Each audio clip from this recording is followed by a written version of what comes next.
Hi everyone, welcome to the Witching Week. Today is episode number 48 and I'm your host Wren. Today we're going to be looking at the autumn equinox, the celebrations and themes and correspondences surrounding it, and I'm going to be telling you about a couple of films that I watched recently that I really enjoyed and a host of other subjects as well. So grab a cup of tea, get comfortable, put your incense on, get ready and we'll jump right in. Hi everybody, so welcome back, happy Friday. Thank you to those of you who tune in every single week. I am so grateful for you.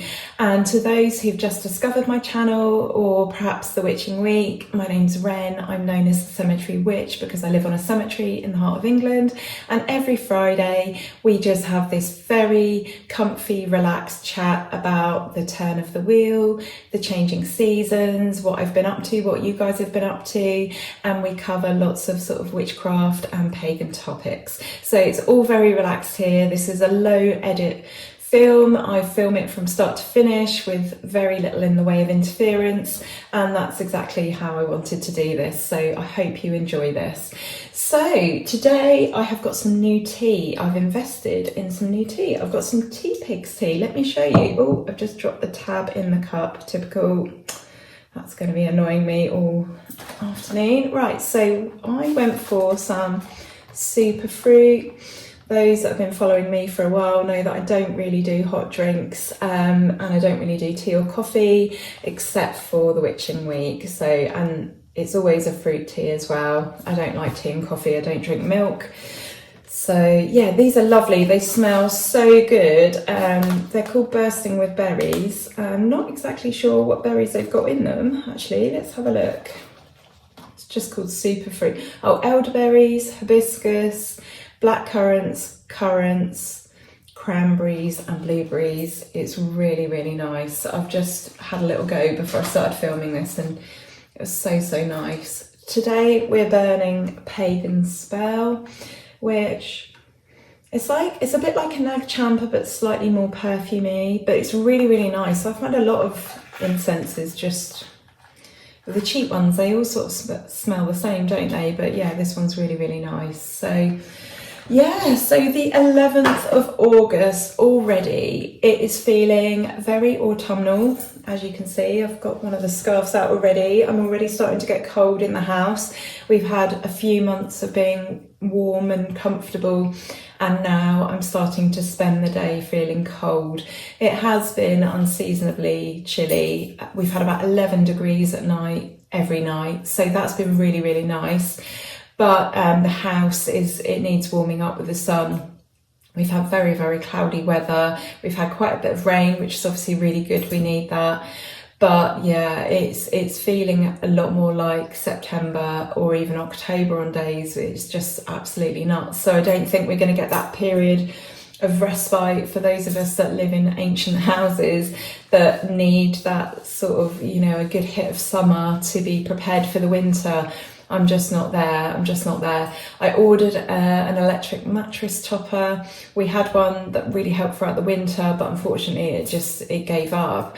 I don't know if that's going to be a purchase that we're going to need to make every single year, but we've got one on order. I think it's coming today. And yeah, that is like getting into a warm bath. It's honestly the best part of the day in the winter here. So we're sorted, we're set, we're prepared. But I'm just wondering how. It seemed like it was only Beltane like 5 minutes ago. It really, really does. My husband and I, Justin, we went down to Glastonbury and we jumped over the besom, over the broomstick early that morning on the 1st of May. And that really just seems like that was about 3 weeks ago. So the fact that we are talking about the autumn equinox, we'll really truly be heading into the sort of the darker part of year then, is just absolutely mind-blowing. It's gone so quickly this year. And yeah, wondering what the winter ahead is going to be like. So I spoke in last week's episode about there being some goodies in TK Maxx. I've been back since, was it last week or was it the week before? I can't remember, but anyway, I've been back and indeed they have got all the Halloween goodies in TK Maxx. So really, really early this year, it seems to me like they've stepped it up a bit. There was an awful lot in there, so throws and tableware and aprons, lots of things that they didn't have before. Now they have had crockery for quite a while, and I've never seen any that I really thought was nice until this time around. So I could only afford to get the big plates and the side plates, so I didn't get any bowls. I'm sort of like hoping that I'm going to be able to get some at a later date, but this is a side plate. These are the plates that I bought. Isn't that absolutely gorgeous? That's so nice. Let me show you the big plate as well. I just love that image of the witch. It's been hand drawn and it's not cartoony. It's actually like a serious representation. I mean, obviously there's things like 1666, 666 over the fireplace. So there's a little bit of, you know, a bit of fun there and a bit of artistic license, but aren't they lovely? And the best thing of all is they're actually made by Royal Stafford. So I'm hoping these are going to last. We'll probably use them for best. That's what I'm thinking at the moment, although I'm thinking like, why save them for best? Why not just use them every day and enjoy them and love them? And I love these little pumpkins around the edge. So I've waited years to get some really, really nice crockery that was a little bit different, and I was so pleased to see these in there. So yeah, so overjoyed that I found those. They had some others as well, like skeletons on, and they had some others as well that had, I think, skulls and that on, but that's not really my thing. So yeah, I was really happy to find a witch. So yeah, if you have a TK Maxx, or I think it's TJ Maxx in America near you, go and check out. Obviously, if you're in America, then you guys, you know how to do Halloween. It's just over here, we're just catching up. So yeah, and they had all sorts. They had these lovely big like winter throws, really, really soft and warm, and yeah, we're really, really catching up over here, and I think it's going to be as big as Christmas eventually. It seems like they had more stuff to put out as well, and I think the fact that they've put stuff out this early makes me think that they've got more and more to come. So I was really, really excited about that. So yeah, the next Sabbath is the autumn equinox, and I thought I'd spend a little bit of time talking about this. I promised that last week.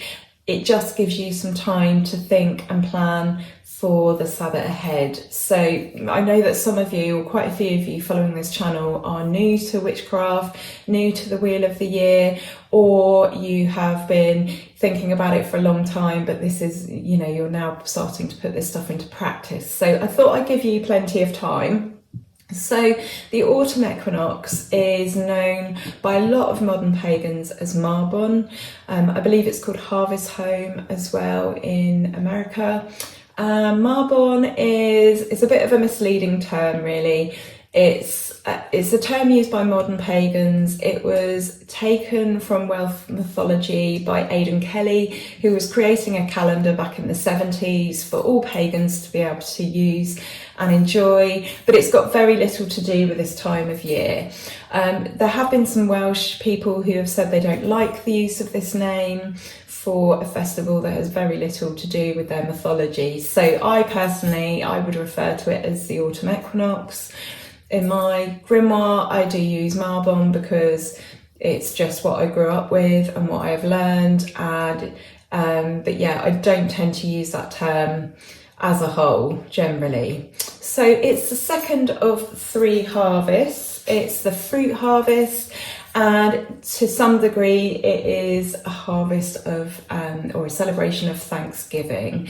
So the sun is entering Libra, so this time, as well as being about Thanksgiving, it's also about harmony and balance, which ties in with the fact that it's the autumn equinox, so day and night will be of equal length. But then obviously once we pass this date, the balance is going to be tipped and we will have more hours of darkness than of light. So we really truly at this point will be moving into the darker part of the year, and that darkness is going to gather pace, and there'll be more and more of it. We will hit Samhain, and then eventually we'll get to Yule, and then we go back the other way. So This festival is very much a reminder that the only constant in life is change, and we need change for growth, for development, for prosperity. And I feel like tied up very much in all these themes is death. So again, that's change, isn't it? Things have to die, they have to die back, they have to die away to make space for new things. So we gather in the harvest. The third harvest is sowing, but we gather in the fruit harvest. We've had the grain harvest, and then we're very much sort of going inwards and thinking about those themes of winter and death. So in terms of celebration and themes that we'll be looking to mark, this is the midpoint between the two solstices. And like I said before, it's very much a festival of Thanksgiving. So it's about counting your blessings, really. Taking stock, if you like, before winter. That's more of a theme at Samhain, but taking stock of your blessings. What are you grateful for? What have you achieved? And also, what is it you want to sow next? What is it you want to reap next year? What is it you want to sow? What is it you want to work on? What do you want to develop, grow, or harvest the next time around? Apple dishes feature a lot at this time of year. Apples are very representative of the harvest in their colours, if you think of orange and green and red and gold, and they feature a lot. So you'll find when you're looking at witchcraft and pagan books and looking at the Wheel of the Year that there'll be a lot of apple dishes that are used at this time of year, and obviously they're seasonal, so it all ties in. We are looking at the impending darkness, as I've just mentioned, so those themes of death and winter and survival, they are not far from our mind when we are celebrating this Sabbath. So no, it's not Samhain. We will be enjoying like the last of the warmth of the sun at this time of year. We'll enjoy being outside, but that, you know, things are changing. It is getting colder, it is getting darker. We're starting to retreat inwards into our houses and our buildings, but also inwards into ourselves, and we become a lot more sort of introspective and doing that inner work. So very, very interesting time of year, very interesting time energetically. There's obviously a shift at this time of the year, and I thought I would just give you some activities that are great for this time of year. So decorating the equinox altar is obviously going to be the first one, a simple, easy thing for you to do. If you have an altar and you're okay having an altar on display, obviously, you could write a gratitude list. You could start a gratitude jar. We've spoken about those over the years. Some people like to do them on January the 1st and read the contents on New Year's Eve, but you could do this at any point in the year, and this would be a really great time to incorporate that. So you just get a jar, call it what you want, or you don't even have to give it a name, but you write down the things that you're really, really grateful for. You pop them in the jar, and over time you see your blessings. You're literally counting your blessings. You're seeing them fill the jar up, and it becomes very, very addictive because you want to see that jar fill up. So you start to look for the things that you're grateful for, the things that make you happy, and it just completely changes your mindset. So that's a really, really good idea. Apple themed dishes I mentioned before, so lots of apple cake, apple crumbles, and actually you can turn this into preparation for winter. All these dishes, they freeze really, really well if you have a freezer. We don't have one because we had one and it was really old and the running costs were just ridiculous. Unfortunately, when everything went up, that was one of the sacrifices we had to make. But if you've got, if you have got a freezer, then making apple dishes, so apple pie, apple crumble, apple turnovers, they all freeze really well. I grew up on a piece of land with lots of apple trees, and my mum just made an abundance of fruit dishes, and she used to freeze them all. And they kept us going over the winter. In fact, they kept us going all year until the next harvest. So you could have a day of preparing apple and pear dishes, put some music on, put some incense on, and mindfully make this a sort of, this is your preparing for winter. Even though many of us don't live lives you know, where our survival depends on what we take from the land because we've got the supermarket, this is obviously something that you can still do. And it's a lovely way to tune into your ancestors, whether that be the ancestors of the local land or perhaps your own ancestors. So for example, my mum did this, and, you know, I expect my grandparents did as well. So yeah, there's so many things that you can do at this time of year. It's a really lovely and easy festival to celebrate. I have to say though, that for me personally, I mean, obviously, you know, I'm into Thanksgiving and being grateful, but it just doesn't seem to be one of the festivals that really, really resonates with me quite as much. I think this is, along with Imbolc maybe, is one that tends to be a bit neglected by me, I think. So I'd like to try and change that this year. Another great idea is making nut people. You can do this with the kids. This is just a fabulous, crafty, outdoor/indoor activity. You can make little people out of bits of acorn, leaves, twigs. So it's lovely. You can go for a walk in the morning and then make these in the afternoon. And I've seen loads of examples of these online. I'll see if I can find some pictures. But yeah, a really fantastic nature-based activity that you can do to celebrate this time of year. You could donate to a food bank. That was a suggestion for Lunasa as well. At this time of sharing food, share some resources for other people to have some food. I think that's a really, really lovely way to honour this changing season. You could visit a pumpkin patch, go apple picking, any of those sort of like outdoorsy activities. Just make the most of these sunny days before the cold really starts to sort of kick in. You could do a home protection spell. That's another really common activity for this time of year. And then you could plant bulbs and harvest garden crops. So again, bringing in the fruits of your labour for this year and then sowing some literal seeds for next year. So yeah, enjoy these last moments before it just becomes too chilly. And for us, certainly, going out in the autumn is quite difficult now because we are not returning to a warm home like once, you know, we did. So for those of you that are new to these videos and haven't done a full rotation with me yet, with the price hikes last winter was the first year that we couldn't afford to properly heat our home, and we have metre thick stone walls, so it's literally like living in a refrigerator. You could see your breath, and yeah, it was a really, really difficult winter. So we found ourselves going out a lot less, because if you go out and you get cold and you get wet, there's no real way to warm up. So yeah, a bit of a funny one. I don't know how this winter is going to fare. Obviously prices have come down a little bit and they're due to come down a little bit more in October, and I'm hoping that's just going to be the difference this year, that this year isn't, you know, even if we only manage to have the heating on for an hour extra, I'm hoping, you know, this winter is going to be a lot more comfortable. That said, my husband has moved into doing garden work, and obviously that's very, very seasonal. So we might actually find ourselves being able to use the heating even less this year. So I don't know, but I'm absolutely dreading it is all I can say. So moving on to spell work for this time of year. Spells related to all the things that we've already spoken about. So balance and harmony, abundance, prosperity, protection. So think that we are moving towards the darker part of the year. Protection and protection of the home and protection of the self are going to be key themes for celebrating the autumn equinox. Fertility and love, if we think of those apples.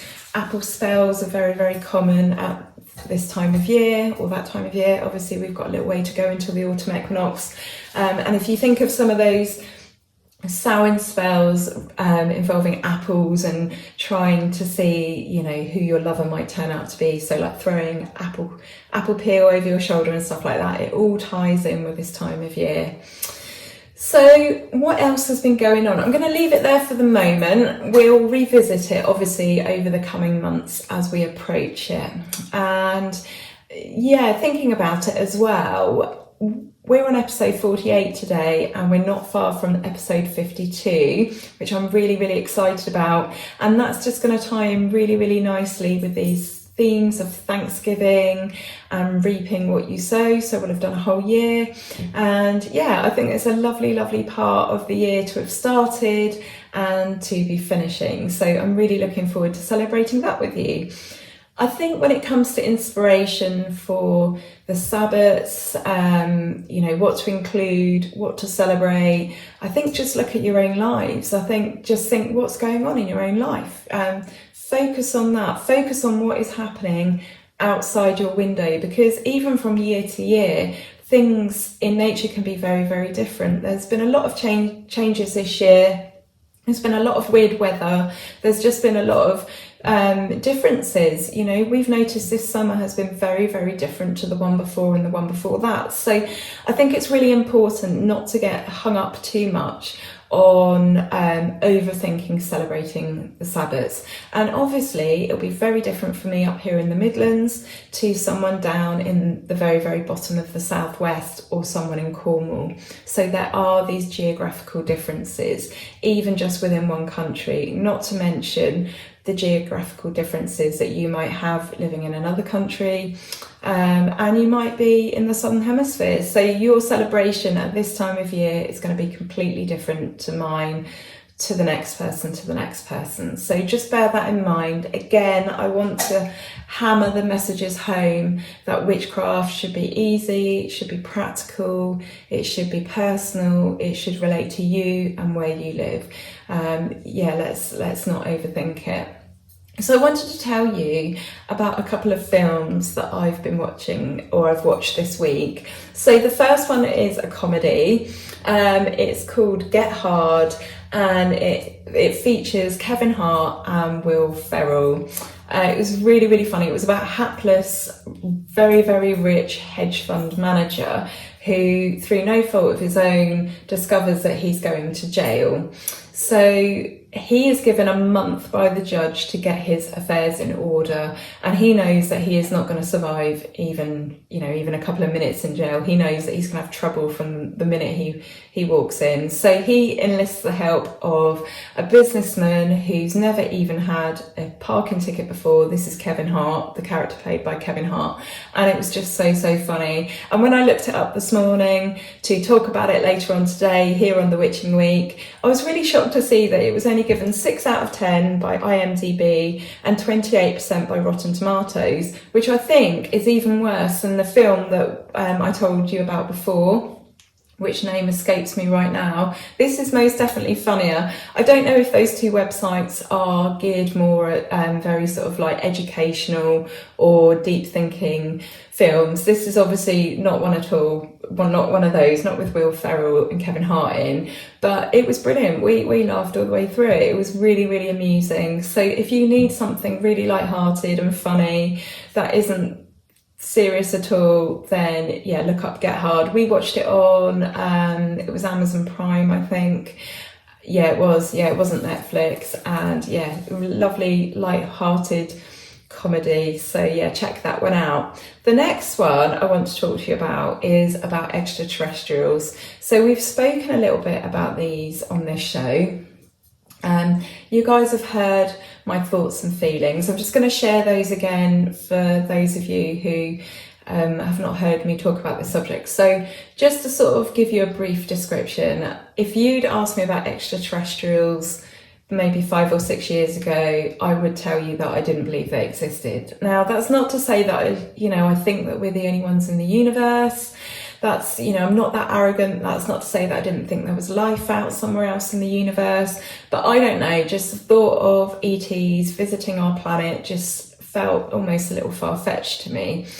Then I watched a film called Unacknowledged, which features Dr. Stephen Greer. He's a doctor in America. He was an A&E doctor, and he has since become a proponent of pushing for disclosure. He believes there are ET races and crafts and communities out in the cosmos, and he believes that they visit us here and that we can actually engage them and invite them here and that is called a C5. So instead of a close encounter of the third kind, where they come here and initiate the contact, and perhaps we don't want that, this is about us initiating the contact when we do C5.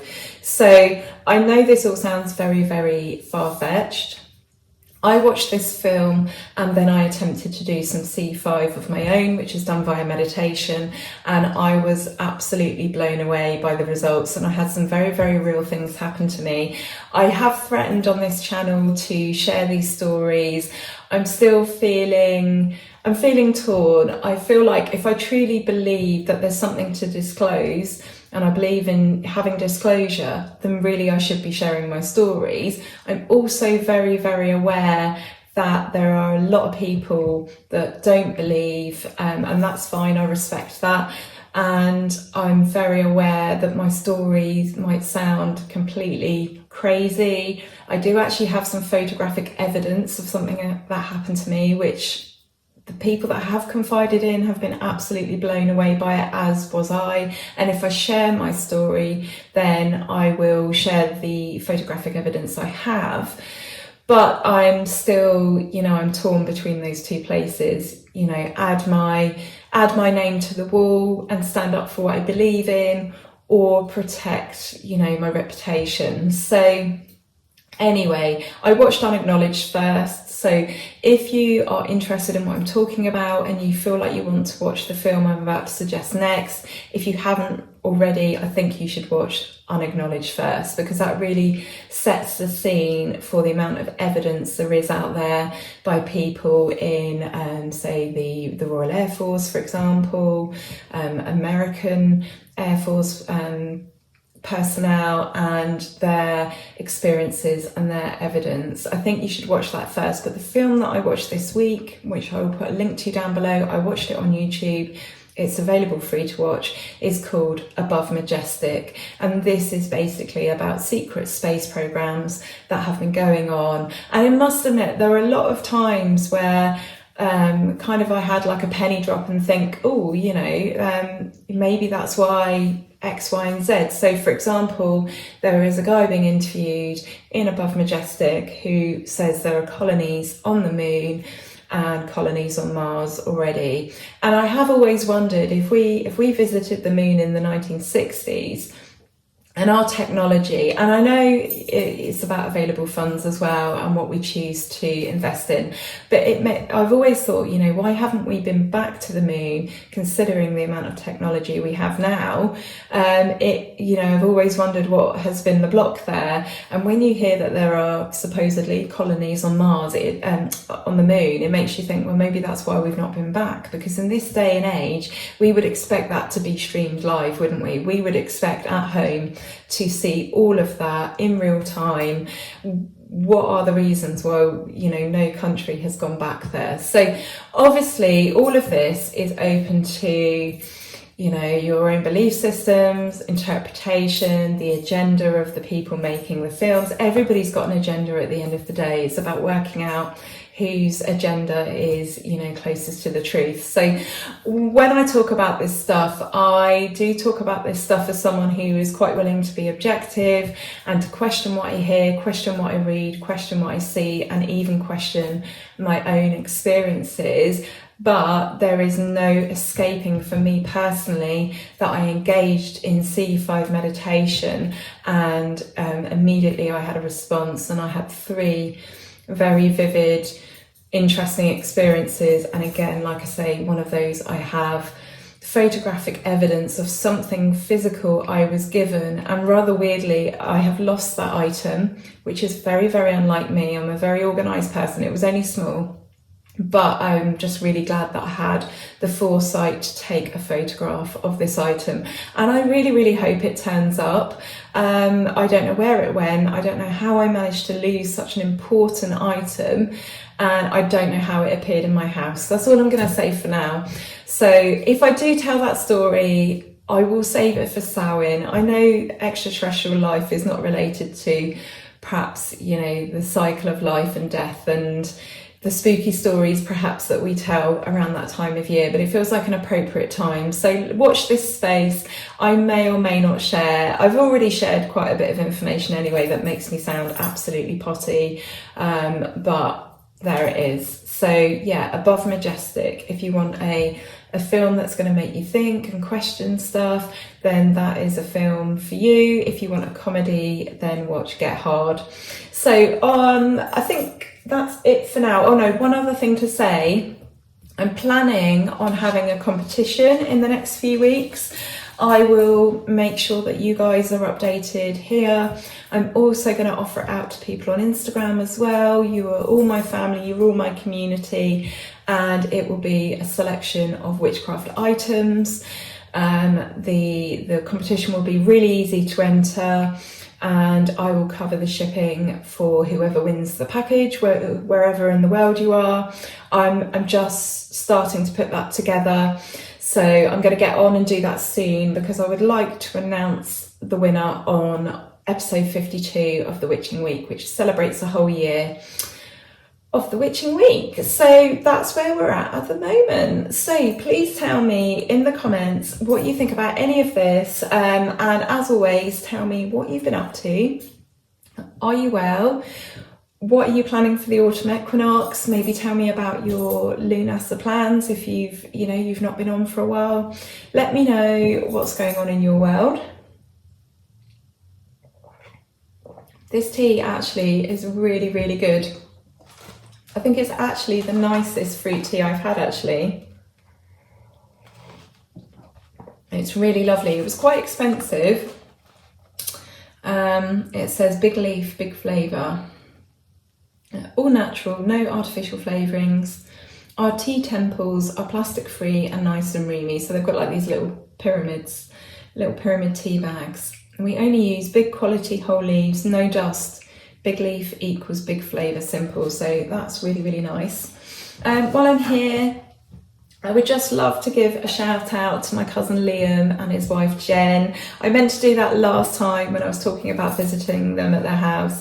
I meant to actually give them a proper shout out. They're here religiously every single week, which I really, really appreciate. And I know there's many of you who are here every single week as well. So thank you so much, everyone, for your support. It's definitely what I'm going to be focusing on this autumn equinox, when I count my blessings and make my gratitude list. When I look back over the year, as I'm approaching winter, I'm just really starting to realise just how appreciative of your support, and having this platform to just basically mouth off it really, really helped get me through winter. And just recently, I've been quite poorly. It's given me a window of normality. I've just been able to save myself for recording this one session and just basically pretend for an hour that, everything is fine. So, and I'm sure everything will be fine.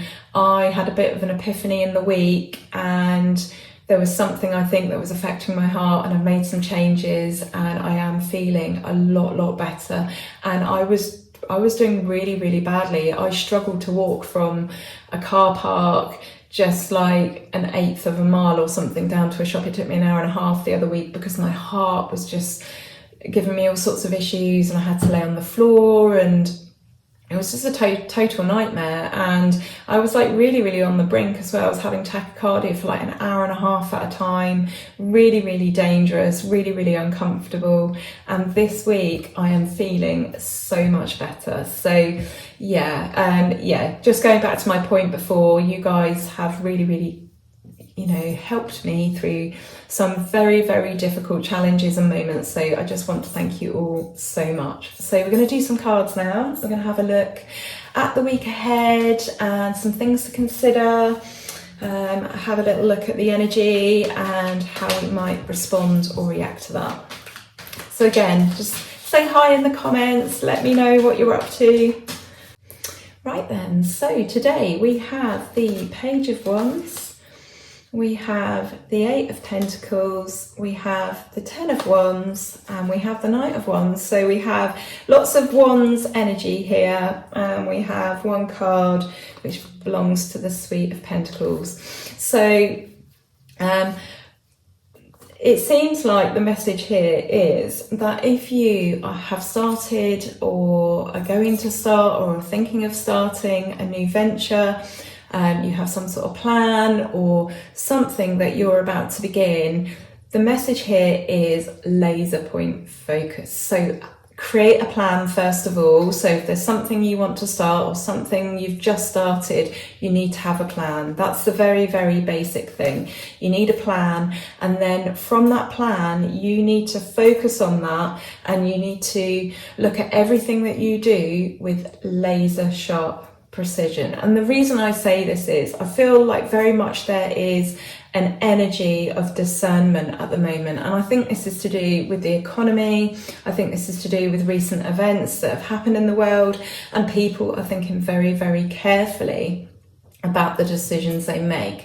So whether that be they're looking to employ a tarot reader or a builder, perhaps, they're looking very carefully where they put their money, because there's not very much of it around, and because people have entered, I think, a new phase where they're thinking a lot more about the decisions they make. So you need to have a detailed plan, you need to have thought things through, and you need to have laser sharp focus, and you need to continue this throughout. And there is a message of hard work here. You know, this whole episode has been about reaping as you sow. You know, the seed you sow will be what you reap ultimately.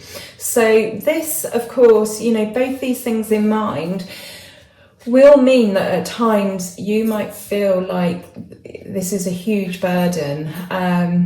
Sometimes when we engage in new plans and projects, as much as we are inspired and we want to throw ourselves into it and we're happy that we've made this decision, it can feel like a burden at times, especially if you are starting something which replaces your income or is going to be, you know, a method of income for you. So at times, yes, at times it will feel like a huge responsibility, but the overall message here is be bold, be courageous. You know, nothing ventured, nothing gained.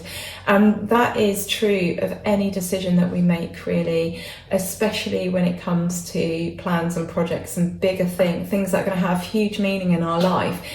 It's always a risk, you know, even if you have the backing and the support and the financial help from other people, or, you know, you have that available, everything is a risk. And sometimes the only way to do something is to do it. I'm always saying that, you know, there's always an element of risk, but be bold, be courageous, be focused, be committed, work hard, and I'm sure that, you know, you will succeed. It's up to you to do this and to take something and to turn it into something sustainable. And yes, there'll be challenges along the way, but when isn't there? So be bold, be courageous, be like Indiana Jones. That's who this card reminds me of, Indiana Jones. So I'm wishing you an absolutely fantastic week. Thank you so much for being here.